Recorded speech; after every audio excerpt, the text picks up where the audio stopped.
the southern border, while liberal activists plan nationwide protests for Monday. Hello and welcome to Justice. I'm Judge Jeanine Pirro, and thanks for being with us tonight. And thanks to all of you for once again making justice #1 last weekend. We have a big show on deck with Freedom Caucus Chairman Congressman Mark Meadows, Dan Bongino, Dennis Prager, Dr. Kanta Ahmed, and Charlie Kirk.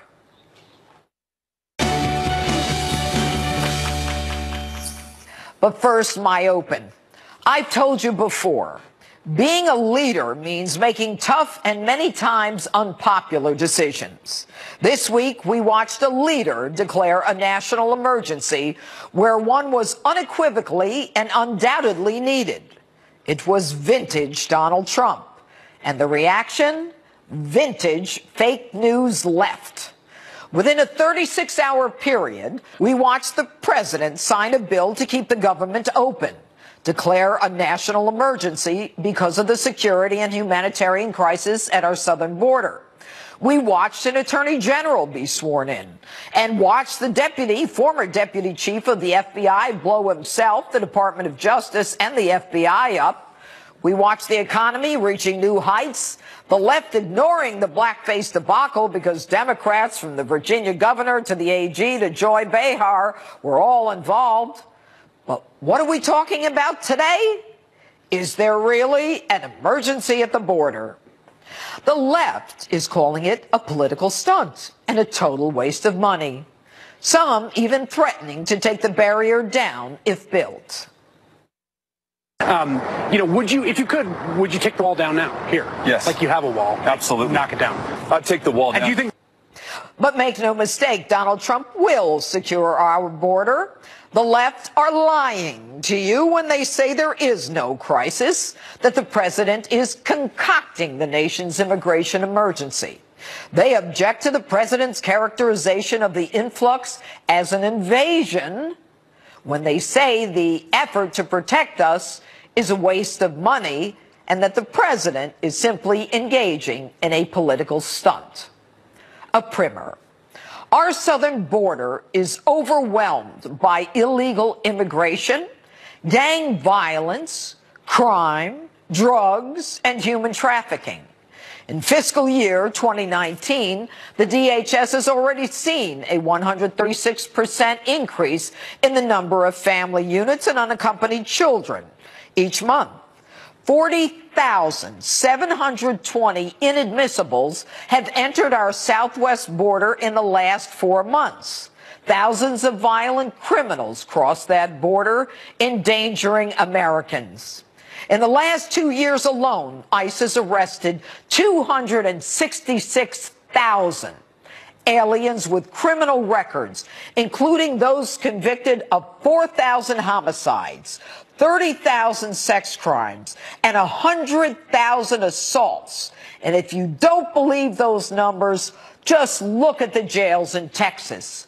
186 illegal aliens and 276,000 criminal aliens were booked in local jails between 2011 and 2018. Last year, ICE removed more than 10,000 gang members already in our country illegally. Drugs are flowing across the border, devastating American families. Every week, 300 Americans die of heroin overdoses, of which 90% comes over that southern border.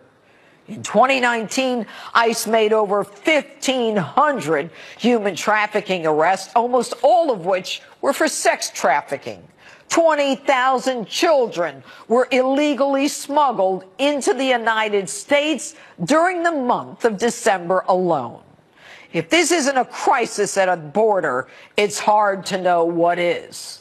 Emergency is just the recognition of what other politicians have blatantly lied about to the American people so that they could fill their coffers with willing and many times illegal Democrat voters, since they have lost the heart of most Americans.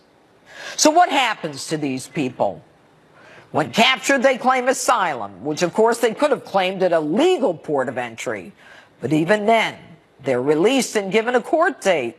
They don't even bother, most of them, to return, and 80% of them are not really eligible for asylum anyway, and their claims are ultimately rejected by immigration judges.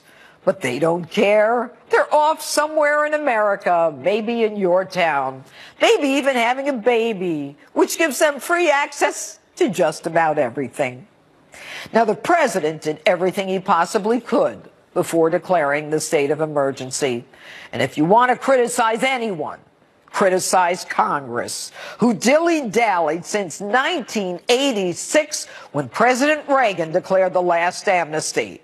They are so jealous of the other party as well as this outsider president that they refuse to give him a win when their concern should be about giving the American people a win. They refuse to even consider that every day they refuse to negotiate or work on our behalf, 130 Americans died from opioid overdoses, and 90% of the heroin comes across that border. The left, however, instead of recognizing the danger to Americans, is determined to do nothing but criticize President Trump. I think all of us will come to regret this. It is not the right way for the president to try and end run Congress. If it was an emergency every time a president of the United States couldn't get what they wanted from Congress, we would be in a constant state of emergency. I think the only national emergency is the humanitarian crisis that President Trump has created at our border by separating families from children and treating people who need our help inhumanely. I think this is manufactured. But in the end, the president is right. We will have a national emergency, and we will then be sued, and they will sue us in the Ninth Circuit, even though it shouldn't be there, and we will possibly get a bad ruling, and then we'll get another bad ruling, and then we'll end up in the Supreme Court, and hopefully we'll get a fair shake, and we'll win in the Supreme Court. I can't imagine that the Supreme Court would not support the declaration of an emergency, given Congress's repeated failure to act, the president's repeated attempt to make the Democrats act. All these presidents have declared national emergencies. Now listen up. I've got news for you doubting Thomases. This president is on firm legal ground. Both the Constitution and Congress have given him the right to declare emergencies as an executive action. Youngstown versus Ohio, 343 U.S. 579. According to Justice Jackson, the president is at his zenith of power here, where Congress has delegated to him the authority, and his own authority is at its maximum. He possesses his own right, plus all that Congress has delegated. In these circumstances, and in these only, may he be said to personify a federal sovereignty. It's real simple, folks. What do you want? Should America be a nation state? Should we be a country defined by borders? Or should we simply be a repository for anyone who wants to come here? Should we be a refuge for the rest of the world to come for education, health care, housing, food stamps, and yes, even Social Security? And should they get a license, a free college education, while American kids have to pay for theirs? And of course, should they get the right to vote? Where do you stand? Let me know what you think on my Facebook, Twitter, and at Judge Jeanine. Now, a few weeks ago, I spoke with President Trump right here on Justice about the issue of his declaring a national emergency. Take a listen to what he said then. For the last time, given that they don't seem to want to come to the table, that you have done all the negotiating, why not declare? Well, that might happen, but I want to give them a chance to see if they can act responsibly. Okay. They should act responsibly. We're talking about the border, and I have to say, a lot of the people that aren't getting their checks are letting us know we don't care. You've got to solve the crisis at the border. It's a humanitarian crisis, and it's national security. It's very important. He wanted to give them a chance to act responsibly, and we commend him for that. But now, here we are. Joining me now with reaction to my opening statement and all the news today, Chairman of the Freedom Caucus, Congressman Mark Meadows. Good evening, Congressman. Now, it's good to be with you, Judge. It's good to have you on again, Congressman. You know, there are so many people who are against this emergency declaration. And yet it seems that, you know, the United States Supreme Court and the precedent is there, the delegation is there from Congress, and he's got his own powers. And yet there are so many people who say that this is a mistake. Some even Republicans. Why is that? Well, I think everybody, especially on the Republican side of the aisle, wants to make sure that Congress has the power and not the executive branch. That being said, Judge, here's the interesting thing is Congress had the ability to act and actually stop the president from doing this national emergency. 20 words, Judge. All they had to do is say no funds from 10 U.S.C. 284-2808 shall be used to build a barrier between Mexico and the United States. 20 words, if they had put in there, basically would have prohibited the president from doing this. But the president did a real shrewd thing.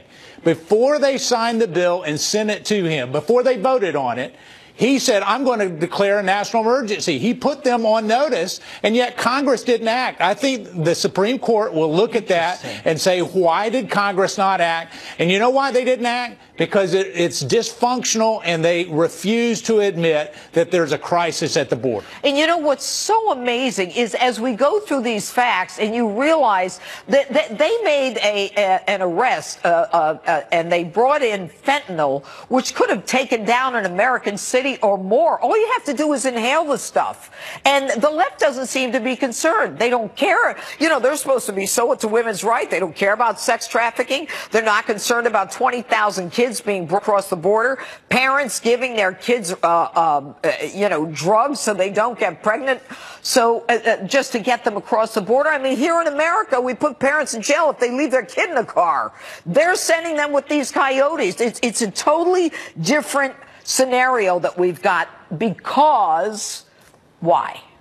Well, I mean, here's the thing is so many on the left have ignored what has been happening over and over and again. You mentioned the human trafficking and the drugs. It's coming to our hometowns and our communities. But even more importantly than that, this president looked in the face of angel moms and dads, and he says, I'm going to deal with it. It wasn't just a campaign promise. It was a personal promise to so many families that have lost loved ones because of the open border. So he took a bold step, and some are criticizing him. I am not. Listen, we've had our chance. We should have put it in before him, and we didn't. And yet we couldn't even come up with a compromise, a reasonable compromise of $2.5 to $3 billion to get started. So the president did the right thing here. What about, let's talk about the pots of money from which he's going to start building this, the border. Steel slats. I mean, the wall is out of the question, it seems. There are different pots of money, and I know from being a DA that seized assets, asset forfeitures, assets from drug. I mean, that stuff's easy. I mean, you've got drugs coming into 90% of the heroin. You can use that money, no problem. Are there many pots of money that he can seek to use that are there any pots that are going to be a problem for him going forward? Well, I don't think from an executive branch standpoint that he's going to have many problems because those are unobligated funds. They're appropriated funds. Congress appropriated them, gave the executive branch flexibility. Certainly the two statutes that I referred to earlier give him the ability to reprogram them without congressional approval. He has to notify Congress, but he doesn't have to get their approval. Right. And when we look at this, Judge, here's the other aspect of what we're looking at. The president has been working with OMB for many, many weeks in anticipation that Congress would not really fully fund this because he believes it's a national emergency. The Border Patrol chiefs believe it's a national emergency. And they said we need $5.7 billion for these three top priorities. And yet Congress failed to deliver on that. And so there's some money from the military construction accounts. There's some over in Treasury as well. You mentioned the asset forfeiture. All of that can come together, hopefully end up around $8 billion that he can spend on border barriers. Good for him. And, you know, Obama misused money that wasn't appropriated to pay for Obamacare subsidies. But yeah, he did we it might quietly. remember. Right. We might remember $1.8 billion that went to Iran. Yeah. And I know I was in Congress. I didn't appropriate that. So, you know, let's make sure that we have the same standard for both. It is shocking how the left looks at this president. It really is a shame. But when the safety and security of Americans is involved, it's an outrage. Anyway, Congressman Mark Meadows, good to see you. Thanks for being with us. Great to be with you. All right. Coming up, socialists running Amazon out of New York, killing 25,000 jobs. Will it happen in a city near you? Syndicated radio show talk host Dennis Prager weighs in. But first, the left targeting Trump's national emergency declaration. My next guest says Trump owned the Dems in this border wall fight. Dan Bongino's live next. Don't go away. Is it not an emergency at the border? Joining me now with reaction host of the Dan Bongino Show podcast, Fox News contributor Dan Bongino. I got to tell you, Dan, he was vintage Donald Trump. I mean, the man, he should have been, you know what? He should have been a boxer. I mean, he would have had everyone on the ropes. It was just vintage. When he said, you know, in answer to this, that's all a fake, it's made up. Look, those women. I mean, he could have tried cases. He was unbelievable. What do you say to that move? You know, Judge, with Acosta, it's like he keeps coming back. I saw a shirt once. I was in Six Flags, and it said, you know, the beatings will continue until morale improves, right? Like, when is Acosta going to get the hint? Dude, you keep getting destroyed by the president. Number one, your job, Jim, is to report the news, not be the news. But he keeps inserting himself into the story, Judge, and he keeps getting wrecked by Donald Trump, and he's made a fool of him. But on a serious note, I met both of them. I was actually in D.C. Yeah. I ran into Acosta, said hello, and I ran into the Angel Moms. Yeah. When they have their shirts on with the pictures of their dead children, I've Judge, seen it, yeah. Are you sure you want to be the news guy getting up in front of them, they don't care. telling them that's not an emergency as their kid never takes another breath again? They have no sense of empathy for these women or the fathers. Nope. I totally agree. Zero. All right. So he declares a national emergency. Everybody's now concerned about whether or not, and I put the president's sound on. It's going to go to a Ninth Circuit after it starts in a lower court, Ninth Circuit, and then the Supreme Court. But you have an interesting take on the pots of money that he's going to build the slats with. What do you say? Yes. He totally outmaneuvered him. Listen, it was not a great bill overall. President Trump already acknowledged that. It's no secret. There are things in there we don't like. But, Judge, I'm telling you, on the funding issue, he completely wrecked the Democrats on this. The sequence of the spending matters. Follow me, folks. This is not really that hard, right? He gets $600 million from the Treasury Forfeiture Fund. Judge, no legal dispute whatsoever. None. He hasn't. Congressman Meadows just said that. None. $2.5 billion from the Milcon budget, the military construction budget, no legal dispute at all. Right. It's by the time he gets to the emergency declaration money, that could be a year and a half, 2 years away. The wall is already being built by money already allocated. He's almost at his $5 billion already. But nobody's talking about this because the media doesn't want to acknowledge that Trump won this round. Again, he got his money. It's as simple as that. That's a great point. He did outsmart them. That is a great point. Now, you know, the sequence, Judge, of the spending matters. Absolutely. Now, I want to talk about Andrew McCabe and what happened. I think we have some sound on McCabe as it relates. Do we have any sound on him? Yeah, let's put it up. Take a look at this, Dan. The discussion of the 25th Amendment was simply Rod raised the issue and discussed it with me in the context of thinking about how many other cabinet officials might support such an effort. All right. So it seems, Dan, that he says that Justice Department officials had discussions about pushing Trump out. Now, this Rod Rosenstein, who I've been frustrated with since day one, he gets to leave quietly. You know, I don't know what the deal is there, who's got the goods on, and it doesn't make me very happy. But what's going on with McCabe? He's blowing up the FBI, the Department of Justice, and implicating himself. Do you believe it or not? Well, keep in mind, Judge, Andy McCabe's in a world of trouble right now, and that's why he's even backtracking on this 25th Amendment conversation. He is one of the few players in this who has admitted on the record, that this whole case would not have existed without the dossier. Think about that. Everyone else has kind of fudged the numbers a little bit. Well, we had this. 50, Remember Jim Comey? It was a cornucopia of information, or whatever word he used. McCabe has already admitted the spying on Trump would not have happened without the fake Hillary paid for information. McCabe knows that. Now, this knucklehead goes on 60 Minutes and admits to taking part in a coup.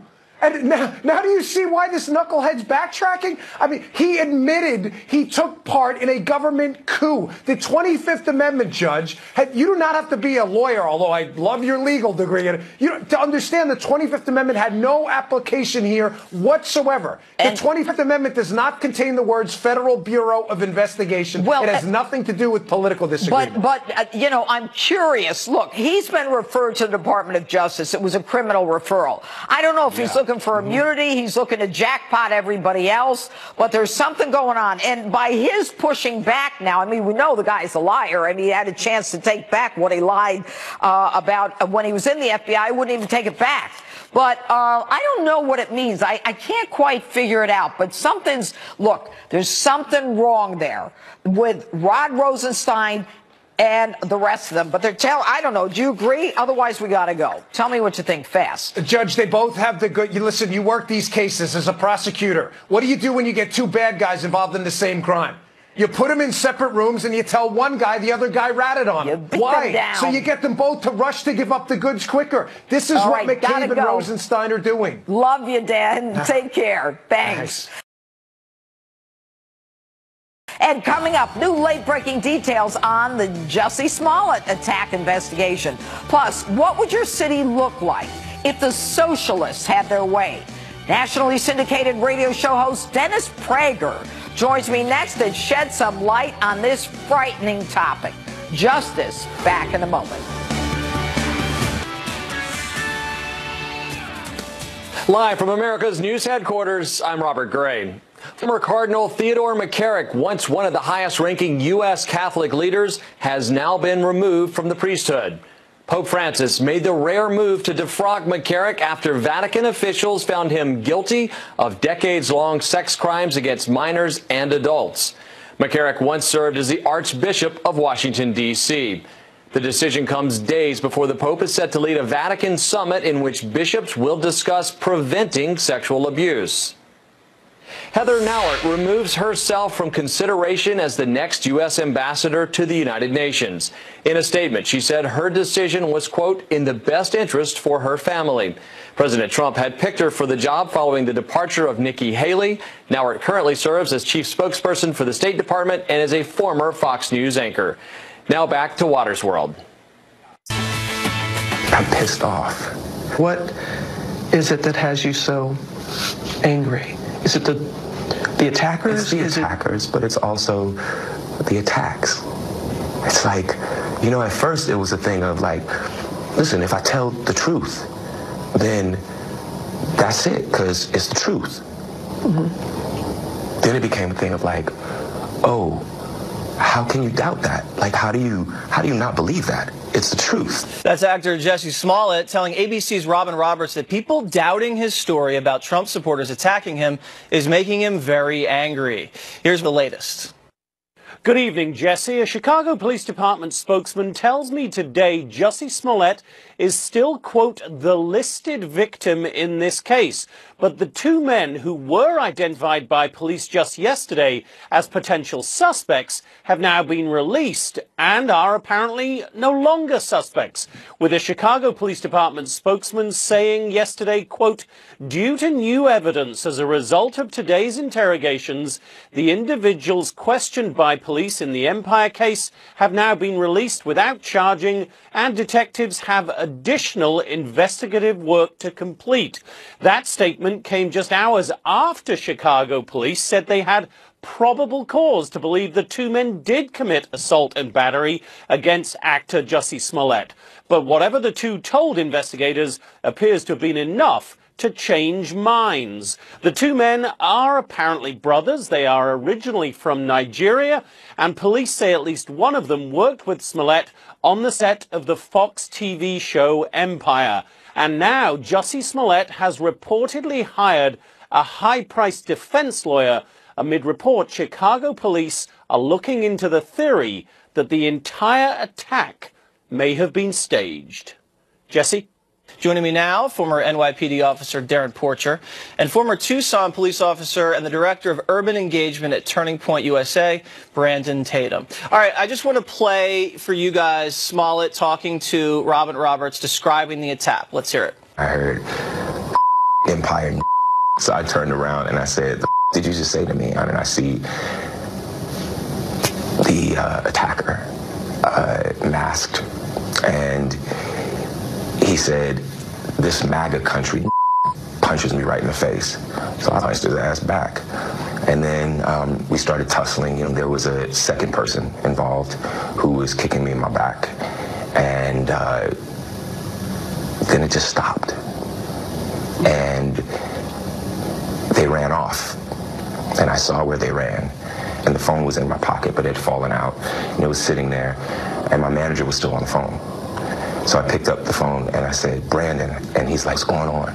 And I said, "I was just jumped." And then I look down and I see that there's a rope around my neck. Okay, Brandon, why do you think the story makes no sense? I mean, come on now. You talk about in Chicago, negative 20-degree weather, you got some guys, you know, spewing out racial epithets with MAGA hats on saying MAGA country. It makes almost zero sense. And as a former police officer who's done hundreds of investigations of crimes similar to this, his story makes no sense. Inconsistent articulation of what happened. Like, for instance, he says the fight, it just stopped.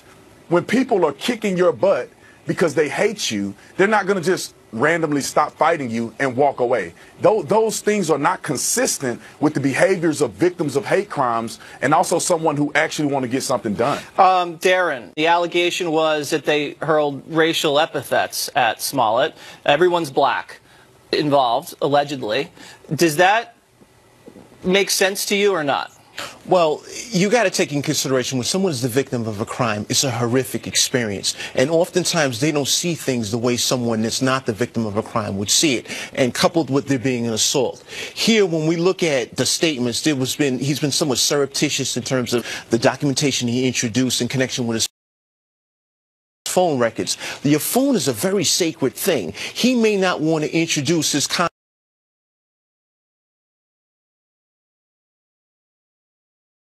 difficult, and we're still getting through we're still getting through the evidence to determine what in fact did occur. Right, because there clearly were physical injuries involved. Exactly. You mentioned the phone.